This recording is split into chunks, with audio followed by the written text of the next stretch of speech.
வணக்கம். நம்ம சேனலுக்கு தொடர்ந்து ஆதரவளித்துக் கொண்டிருக்கும் நல்ல உள்ளங்களுக்கு நன்றி. அதிமுகவை பற்றி நம்ம தொடர்ந்து பேசும்போது ஒரு விஷயம் சொல்லுவோம். எடப்பாடி பழனிசாமியே ஜெயிலில் போட்டால் கூட அவர் பிஜேபி கூட்டணிக்கு போக மாட்டாருன்னு சொல்லுவோம். தொடர்ந்து இதை நம்ம சொல்லிட்டு இருக்கோம். வெகுஜன நிறைய பேர் யூடியூப்பில் பேசுகிறவங்கலாம் இல்லை செங்கோட்டையனை வச்சு முடக்கிடுவாங்க, அவங்கள வச்சு முடக்கிடுவாங்க நிறையா பேசிகிட்டு இருந்தாலும் நம்மளுடைய கருத்து இதுதான். இன்றைக்கி இருக்கக்கூடிய சூழ்நிலை, இன்றைக்கும் எடப்பாடி பழனிசாமி ஒரு வழக்கை உச்சநீதிமன்றத்தில் தாக்கல் பண்ணியிருக்காரு.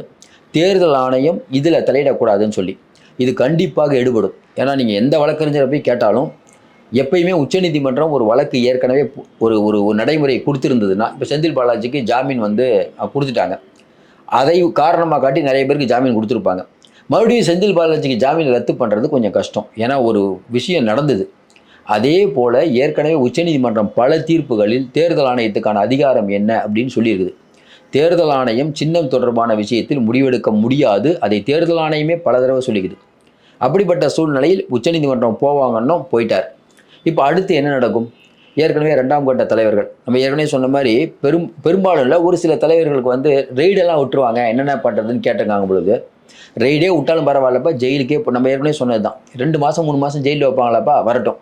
எடப்பாடி என்ன கணக்கு போடுறாரு நீங்கள் கொஞ்சம் யோசனை பாருங்களேன். ஒருவேளை இன்னைக்கு இடி இல்லை சிபிஐ யாராவது ஒரு அதிமுக அமைச்சரை கைது பண்ணாங்கன்னு வச்சுக்கோங்களேன், எந்த மாதிரியான நுழைவுகள் வரும்?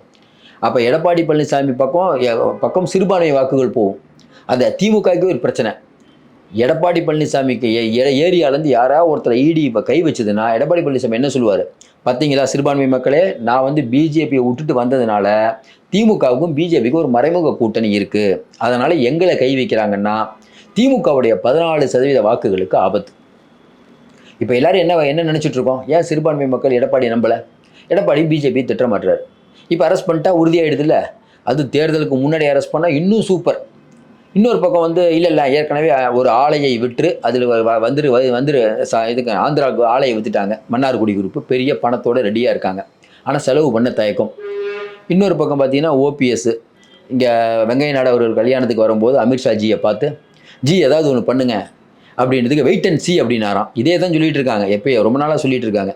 அப்போ வெயிட் அண்ட் சின்னு இவர் ஓபிஎஸ் சூப்பர், நம்மளை பிஜேபி கைவிடல, எப்படியும் அவரை வச்சு முடிச்சிடுவோம், இவரை வச்சு என்ன விட்ட ரகசியம் இருக்குன்னாரு.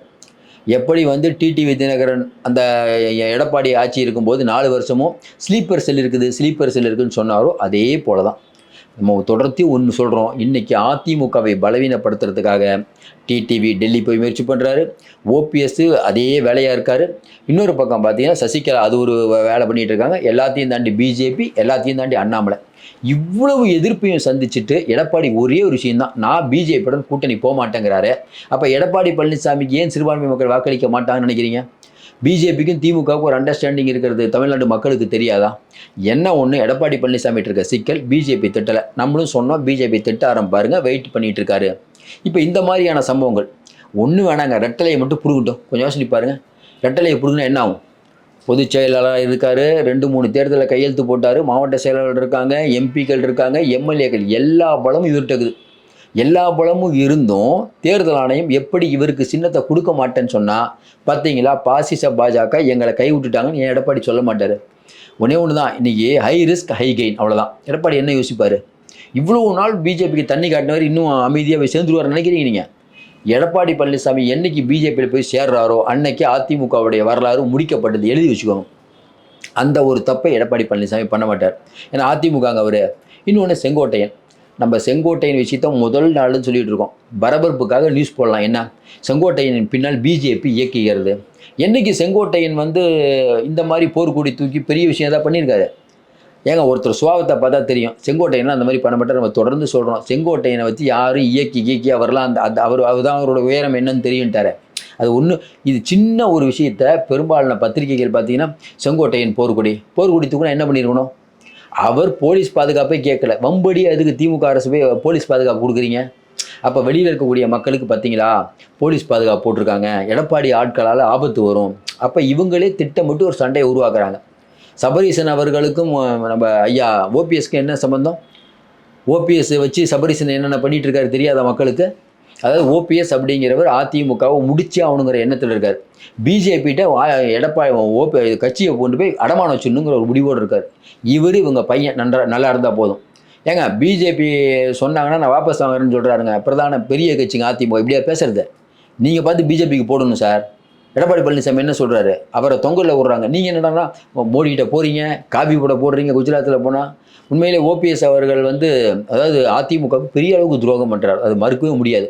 இன்றைக்கி அதிமுக தொண்டர்கள், அதிமுக நிர்வாகிகள் மத்தியில் என்ன நினப்பு, எப்பா விஜய் கூட கூட்டணி வர மாதிரி வந்துடும் போலகுது, அப்படி தான் பேசுகிறாங்க. அடுத்து நம்ம தான் ஆச்சு.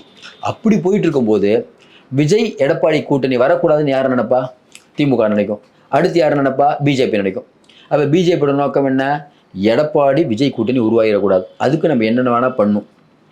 திமுக எப்படி 2 பேரும் ஒன்று சேர்ந்துடக்கூடாது. அதுக்கு என்ன பண்ணலாம்? எடப்பாடி கூட இருக்கவங்கள விலைக்கு வாங்கணும். எடப்பாடி கூட இருக்கவங்க கிட்ட எடப்பாடி என்ன பேசுகிறார், எப்படி பேசுகிறார், என்ன பண்ணுறார், எல்லா டீட்டெயிலும் போகுதான்.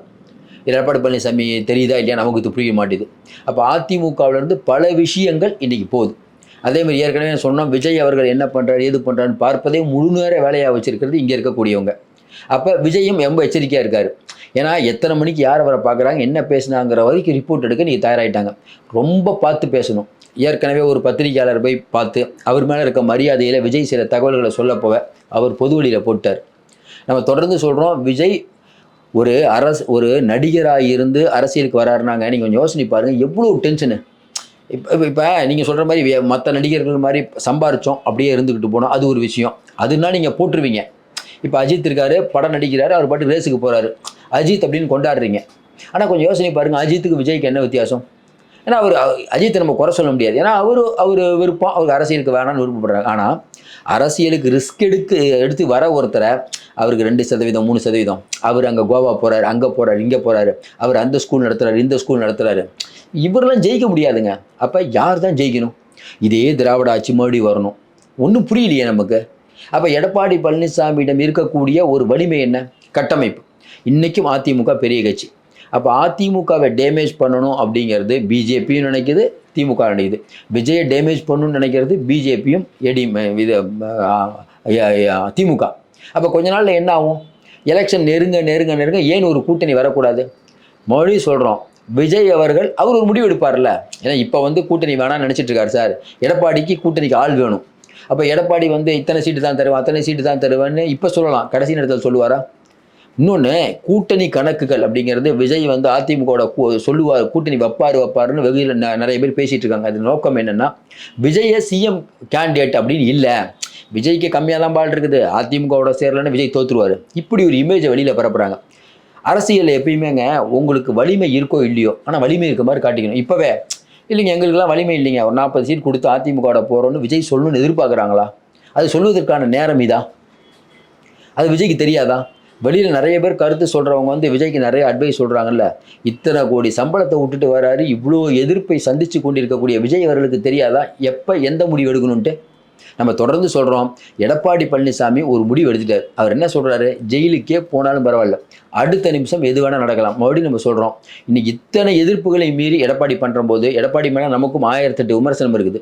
திராவிட மாடல் ஆட்சியாக எடப்பாடியான்னு பார்த்தா கண்டிப்பாக எடப்பாடி பெட்ரு.